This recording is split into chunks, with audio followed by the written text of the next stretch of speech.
Start treating new months like new years and your life will be transformed. Reset. It's November. What are you going to achieve in November that changes your life? We treat New Year with that intensity, but it's so long that maybe you remember by the end of the year what you said you were going to do, but you probably didn't act on it that much in January, February, March because you still had a long time to go. New Year's resolutions are proven to not work very well. Start this new month with the intensity of a new year. November will be my most athletic month ever, personally. I'm going to do 10,000 squats as part of that journey, part of that challenge. It's not really that many, but my legs will progress and my body composition will progress as a result of that.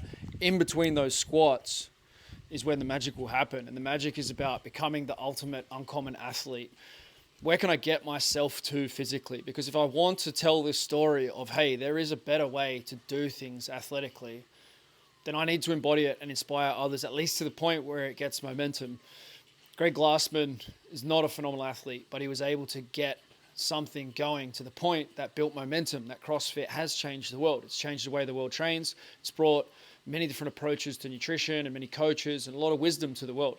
There are a lot of limiting beliefs around training that CrossFit smashed. The idea that you couldn't be really fit and be very, very good at Olympic lifting has been smashed.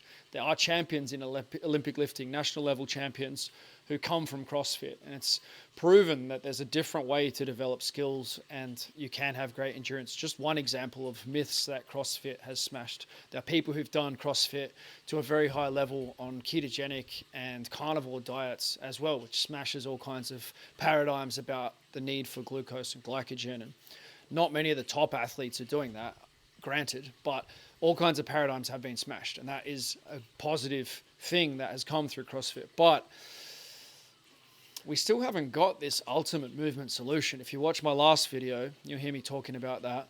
So what can I do to move us towards that? Well, I would like you to give me 5 minutes of training that I can do each day during the month of November. Now, I'm not probably going to be able to access a lot of equipment rapidly here in the quiet region of Paraguay that I'm in, but anything that's body weight, simple weights, I do have access to weights here. But I'm looking for more so different things in moving towards martial arts, skills, bodyweight skills, gymnastics, groundwork. If you can see things that I'm not good at, that you would like to challenge me to be better at, I will take that challenge on for 5 minutes each day. Every 5 days we can check in and I'll show you how much I've progressed and maybe you can update my 5 minutes of training. My thesis is that we can make better athletes through that. I'm practicing my soccer intensely at the moment and I'm progressing very rapidly with my foot skill. Now, I'm never going to play in an ultimate soccer tournament, but what I can do is I can be a 5-ball juggler who can easily do backflips, who can play soccer to a high level, who has decent martial arts skills, who has tricking skills, who has parkour skills. And honestly, it's fun for me to achieve that. It's fun for me to experience that, but the reason I need to do it is because that's the way we should be training athletes. And if I'm going to get that message across, then I need to embody that message to a large enough extent that we can continue to break down the walls between all these different teams of movement. We should still be doing powerlifting and super heavy partials, as well as tricking and parkour, as well as groundwork in the Ido Portal kind of style, as well as circus and working towards one-arm handstands. For those of us who aren't going to compete in the Olympics in professional sports, maybe I will in some senior stuff some stage in the future, 55, 65, 85, who knows? You can't say never. And it is good, the masters type stuff.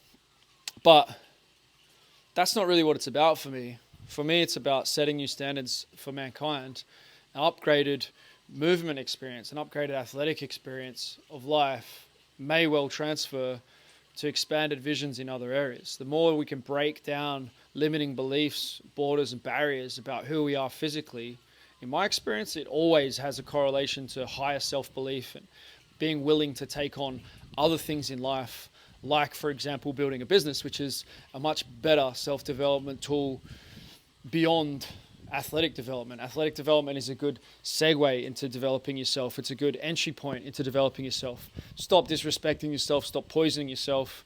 But then once you get to that point where you're not poisoning yourself anymore, you respect yourself, you're doing good things with your body consistently, then it's about business. We've got to get after it. We've got to build real solutions. I'm standing here in a place that has over 100 houses in the middle of nowhere in Paraguay, and it was the vision of a few people, like, what if we could?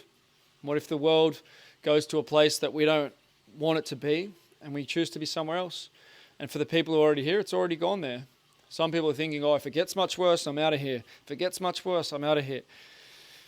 The water is boiling. They're teaching all kinds of crazy stuff in the schools. They've done all sorts of funny things to the money. The entertainment that people consider entertainment these days, the music, filth, disgusting. So at what point does it become, well, we need to do something else, we need to build something else? That's what America is. America is people who decided from Europe, okay, it's gone too far, that's not for us. We're getting out of here, we're going to a place where we can start again in liberty. We can start again with low taxes, we can start again with the ability to believe in what we believe in, to have our values, to have our families. That's what they did. They built America. America changed the world because the whole rest of the world was like, well, if they've got property rights, if they're allowed to be entrepreneurial and build businesses, then we should too. How do we get from almost no taxes in most countries, very low taxes, to extremely high taxes, and it just builds up and builds up and builds up? What happened before that? We don't really know, do we? If you know, please comment below. If you've set yourself an extreme target for November, like a New Year's target, like this will change my life if I'm able to achieve this type of a target for November, I'd like to hear about it. Drop it in the comments. If you've got a strong opinion about what we should be doing athletically with professional athletes. See, what I worked in professional rugby, and I've been around professional athletes in many sports, and what I see is that there's a general decline in ability at the same time as a specific increase. Now, sometimes this is related to injuries, but some of it's just related to the training methods. The player comes into the rugby league system being pretty good at basketball or soccer, Australian rules football, something else, and then they decline in those abilities, and that decline often correlates and connects to a decline in their ability to do their sport specifically. Another way to look at it is, there's a player with a background in breakdancing, or there's a player with a background in gymnastics, or there's a player with a background in any kind of dancing or martial arts. And you're like, well, yeah, we know they've got a bit of a competitive advantage because they did that other stuff. It's like, well, hang on. If that gives you a competitive advantage, then why don't we train the other guys in that?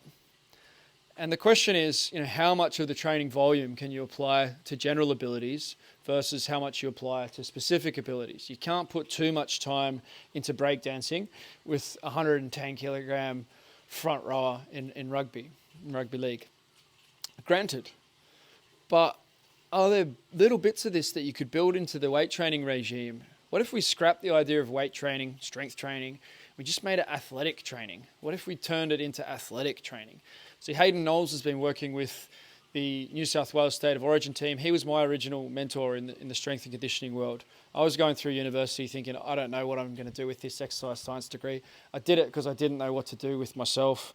I wanted to go to the Olympics for hockey, and so I just went to university because I didn't know what else to do. But when I had to do work experience, I went and did it with my father's team, which was a lazy thing to do, and it was basic nepotism. I got an opportunity to get started in the sport when others, wouldn't have been able to get in and have a look at that opportunity. But it was the fact that I applied a lot of energy and enthusiasm to it, and I took on a role as a massage therapist. I took the initiative to get a massage diploma at the same time as I got my exercise science degree, because I knew I wasn't going to be very employable through that exercise science degree. I didn't want to be working in a hospital, which is what they were sort of telling us we were going to do. Thankfully, I didn't think about working in a hospital because they have become hellholes, places that people go to die, even more so than what they were before. So Hayden NOS gave me that opportunity. He gave me that chance to work with players, and he would give me individual projects. Oh, you think you can make someone better? Okay, go and work with him. And I worked with Matthew Peterson and Michael Vella, and you guys who were top pros at the time. I had the chance to do sessions with them. I did one with Nathan Hindmarsh. If you're Australian and you follow the sport, you'll know these names. If you're not, I apologise, but did one with Nathan Hindmarsh, and it was like, he didn't really like it. That's the last one you do with him. I was trying to work on his back, and he had sort of fixed pelvic issue. And I was working with him on that, and it obviously didn't work at the time. But some of the other ones, I had the chance to work with them for many months at a time, and we got some good results. It was a lot of fun, and we got results, and that gave me experience. And then from that place of experience and results, you can do good things. So don't worry about getting paid. Worry about getting results. Don't worry about how much it's worth. Worry about, can you get the value across? If you can get your value out into the universe, then good things will come for you. If you can't get your value out into the universe, then good things will not come for you. If you can prove, well, yeah, I'm a man of discipline, I'm a man of consistency, you can talk about it all you want, but the athletic path is the easiest one for you to prove, well, yeah, I'm willing to work hard, I'm willing to be exceptional. If you can 5-ball juggle, if you can do a handstand, if you can get 10,000 squats in a month, if you can snatch way over your body weight, then we know at least you're able to show up and do something hard, do something consistently. If you can't do that, maybe you can't. Maybe you can't show up consistently. Maybe you can't direct yourself. Maybe you don't have the discipline that you think you have. Prove to yourself in November that you can do it. It's fun. It's good. It's good to be proud of yourself. It's good to win respect from others. So that's what we're going to do on the athletic side of things. It gets even more fun when you start doing it with business and you start being willing to say, well, yeah, these are my sales numbers for the month. This is the cash that came in. This is what I did building out the offer. And this is a foreign language, and to some it's like a trigger. Oh, we don't want to talk about business. We don't want to talk about money. Money's evil. I don't need much money. Just enough is just fine for me. That's not how we built the free world. Make as much as you can, save as much as you can, and give as much as you can. I'm able to build villages around the world because I've been able to bring great men together, and we've combined forces to do something very special. It's going to take many years for the rest of the world to realize what we've done, but we are doing something very special, and it's getting better all the time. It takes a significant amount of resources to build villages around the world. We've done very little of what we're going to do, but we've already had over 100 men in these locations. There's 6 men in Mexico now in the new village. The new Instagram is coming alive with that. It takes time to build it all out. I already know in my heart and mind what this is going to become, where this is going to be a year from now, 2 years from now, 3 years from now. People still ask me, like, what are you doing? What is this? What's it all about? It looks confusing from this rugby coach who then has worked with gym owners and online trainers. It's like, now what are you doing? Like, later everyone will understand and it will sort of seem obvious. Like, Bali Time Chamber seemed like a crazy idea to Nico and I when we first started it. No one's doing anything like it. But now it works. Now it's live, and now it sort of seems normal already. It's like Uber. When you look at Uber, like, well, yeah, you just make an app where people can share their cars, and there's money, there's an industry there. That makes sense. But it didn't before anyone had done it. For most of my life, there was no Uber. So it is about building solutions, and you need to have access to millions of dollars to build good solutions. So do that. Everyone's thinking about 10K a month, so, a passive income, so I don't have to work hard, so I can just be with my family. That's not it. I had a conversation this morning with Legacy Dads. Jordan Potts has launched his new brand, Legacy Dads. He's one of the highest achievers right now in the Uncommon Success Network. He's paving the way. He's doing great stuff with his social media. He's got a great system. He's got a great offer. And he's put that out in front of men and asked them, hey, do you want to do this? Do you want to get your health on track? Do you want to get some momentum, some mojo? And he's had men that have said yes to that. And he's delivering with all his heart. And when you can deliver on something with all your heart, then good things come. Good things come for you. Good things come from the men on the other side. And during that process, you develop yourself. Business is the best self-development tool. Now, I don't know what Jordan's going to do as he continues to be more successful with that business, but he'll do something great. It seems like such a foreign thing, talking to these men about being great dads, legacy dad. What does that mean to be a great dad? Some think it means sitting at home playing with your children all day, playing with your 2-year-old and your 3-year-old and your 4-year-old. That's not it. That's not what you should be aiming to do. I just want to spend more time with my family. That's a bad goal. What you want to do is live a life that you're proud of, that if your child was to do what you're doing, their life would be excellent. Some of the men that I've worked with now since 2013, 2014, 2015, I have them ask me, we have the conversation of, look, I don't really need to do anything anymore. I could just be with my children and just grow up with them and go surfing, and the cash just comes out of the machine and just everything's done. But what example is that setting? Don't you need to show your children who you are and what you did to give them the life that you gave them? Wouldn't it be a disservice to them to spend all your time with them? Like, how is that going to serve? Maybe if you were building a business together with them, but it's not really the time. There's a time for having a lot of time together, and there's times when it shouldn't be like that. They should see that you're on a mission. Because if you're not on a mission, how's your son going to grow up to be on a mission? He might not know his mission at 5, he might not know it at 8. I was always a bit disappointed with my son that, he's taken a while to get into these chin-ups. This morning he did 10 chin-ups. This morning my boy was like, yeah, I got 10. I was like, yeah, boy, that's good. He got 220 one day while we're in Florida. I'm very proud of him. I'm very happy for him. But he's proud of himself. Like, what if all men were proud of themselves? You got biting flies here. I just got one. What if all men were proud of themselves? Like, what would happen if we built a culture in communities and villages where most people were proud of themselves most of the time? We've got this culture of shame and guilt.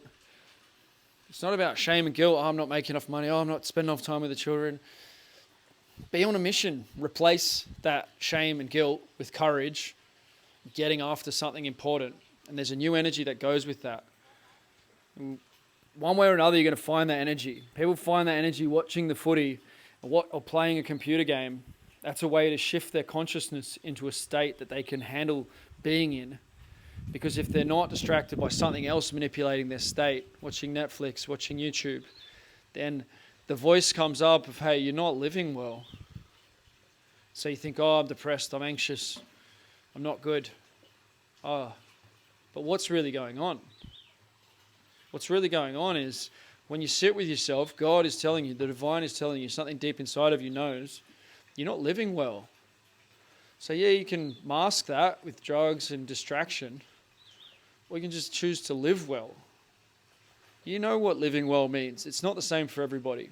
Your next step isn't the same as my next step. Maybe you don't need to do 10,000 squats with me in November, but maybe you do. You decide. Like, decide. If you can't think of a big mission, choose a little mission for November. I'm going to write a blog. I'm going to post an Instagram post each day. I'm going to post a story. I'm going to make one video log. I'm not talking off a script here. Share what matters to you into a video. If 3 people watch it, fantastic. 4 watch it, even better.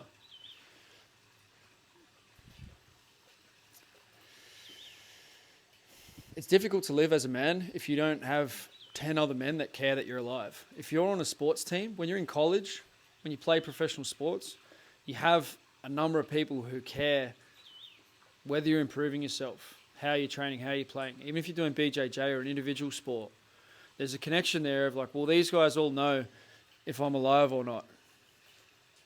And yeah, your boss or your job, they get it if you're alive or not, but just put a job ad out if all of a sudden you don't turn up. It's quite morbid, it's quite horrible, but that is the life of the common man. It is quite morbid, it is quite horrible.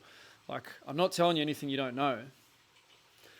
So get yourself to a point where it matters to 10 other men that you're alive.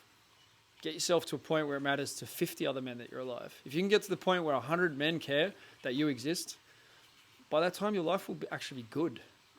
Can you imagine? I can tell you, it's fun. It's fun. There's not probably 1,000 that care that I'm alive. That's okay. There's probably 100. Maybe there's 1,000. Let me know in the comments. No, just kidding. But like, it sounds maybe too obvious, and maybe it's too crude, too blunt. But find your crew, build your crew. And if you're like, oh yeah, my boys care. They care if I come out drinking with them. But yeah, then you feel shame and guilt because you're like, what am I doing? I'm not proud of that. Anyone can do that. Anyone can go and get blind. Alcohol's not always the worst thing. As John Peterson says, alcohol's a hell of a drug. If you don't want to be addicted to it, then you need to choose something else. I was addicted to it. I had to choose something else. The something else that I chose was being great athletically, and then being a great coach, coaching world champion athletes, and then building some of the world's best businesses. I'm upgrading mankind's athletic future. That's a good job title. Give yourself the job title that you want. I don't know anyone else who's given themselves that job title. There's lots of people doing cool things in their businesses and such. But if you listen to this and you listen to it twice, there's some other challenges going on. And I'm with you in overcoming the challenges that need to be overcome to build a beautiful life for you, for your family. There's some clues here within it. Let me know what's on for November.